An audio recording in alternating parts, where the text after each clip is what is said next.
Hello అండి. చాలా రోజుల తర్వాత నేను ఒక కథ చెప్పాలనుకుంటున్నాను మీకు. ఒకరోజు రాజదర్బార్‌కి వెళ్ళే ముందు రాజు తన మొహాన్ని అద్దంలో చూసుకొని ఏడవడం మొదలుపెడతాడు.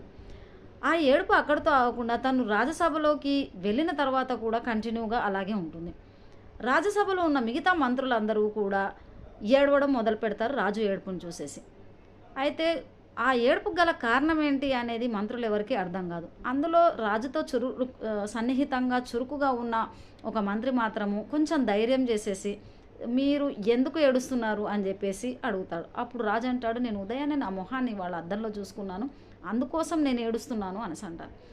వెంటనే రాజు, "నా ఏడుపుకి గల కారణం ఇది. కానీ మీరంతా ఎందుకు ఏడుస్తున్నారు?" అనగానే వెంటనే ఆ రాజు కొంచెం తడబడుతూ, భయపడుతూ, "మీరు ఒకరోజు పొద్దున మీ మొహాన్ని చూసుకున్నందుకు మీరు ఏడుస్తున్నారు. మేము రోజంతా మీ మొహాన్ని సభలో ఉన్నంత సేపు చూస్తున్నాము. అందుకే మేము ఏడుస్తున్నాము" అని చెప్పేసి చెప్తాడు.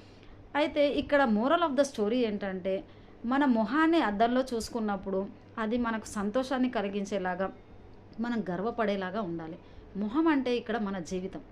మన జీవితం మనని మనం చూసుకున్నప్పుడు సంతోషపడేలాగా, గర్వపడేలాగా ఉండాలి. ఇతరులు కూడా ఆ మొహాన్ని చూసినప్పుడు వాళ్ళకి సంతోషాన్ని కలిగించేలాగా ఉండాలి తప్ప బాధ కలిగించేలాగా ఉండకూడదు. సో, మన లైఫ్ ఎలా ఉండేది అన్నది మన చేతుల్లోనే ఉంది. సో, ఫ్రెండ్స్, మీ లైఫ్ ఎలా ఉండాలి అనేది మీరే డిసైడ్ చేసుకోండి. నా స్టోరీ గనుక నచ్చినట్టయితే లైక్ చేయండి, షేర్ చేయండి. నా యూట్యూబ్ ఛానల్‌ని సబ్స్క్రైబ్ చేయండి. థ్యాంక్ యూ వెరీ మచ్ అండి.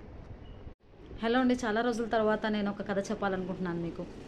ఒకరోజు రాజదర్బార్‌కి వెళ్ళే ముందు రాజు తన మొహాన్ని అద్దంలో చూసుకొని ఏడవడం మొదలుపెడతాడు.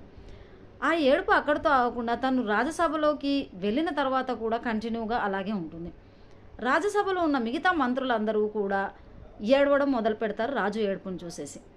అయితే ఆ ఏడుపుకి గల కారణం ఏంటి అనేది మంత్రులెవరికీ అర్థం గాదు. అందులో రాజుతో సన్నిహితంగా చురుకుగా ఉన్న ఒక మంత్రి మాత్రము కొంచెం ధైర్యం జేసేసి, "మీరు ఎందుకు ఏడుస్తున్నారు?" అని జెప్పేసి అడుగుతాడు. అప్పుడు రాజు అంటాడు, "నేను ఉదయాన్నే నా మొహాన్ని ఇవాళ అద్దంలో జూసుకున్నాను.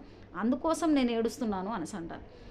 వెంటనే రాజు, "నా ఏడుపుకి గల కారణం ఇది. కానీ మీరంతా ఎందుకు ఏడుస్తున్నారు?" అనగానే వెంటనే ఆ రాజు కొంచెం తడబడుతూ, భయపడుతూ, "మీరు ఒకరోజు పొద్దున మీ మొహాన్ని చూసుకున్నందుకు మీరు ఏడుస్తున్నారు. మేము రోజంతా మీ మొహాన్ని సభలో ఉన్నంత సేపు చూస్తున్నాము. అందుకే మేము ఏడుస్తున్నాము" అని జెప్పేసి చెప్తాడు. అయితే ఇక్కడ మోరల్ ఆఫ్ ద స్టోరీ ఏంటంటే, మన మొహాన్ని అద్దంలో చూసుకున్నప్పుడు అది మనకు సంతోషాన్ని కలిగించేలాగా, మనం గర్వపడేలాగా ఉండాలి. మొహం అంటే ఇక్కడ మన జీవితం. మన జీవితం మనని మనం చూసుకున్నప్పుడు సంతోషపడేలాగా, గర్వపడేలాగా ఉండాలి. ఇతరులు కూడా ఆ మొహాన్ని చూసినప్పుడు వాళ్ళకి సంతోషాన్ని కలిగించేలాగా ఉండాలి తప్ప బాధ కలిగించేలాగా ఉండకూడదు. సో, మన లైఫ్ ఎలా ఉండేది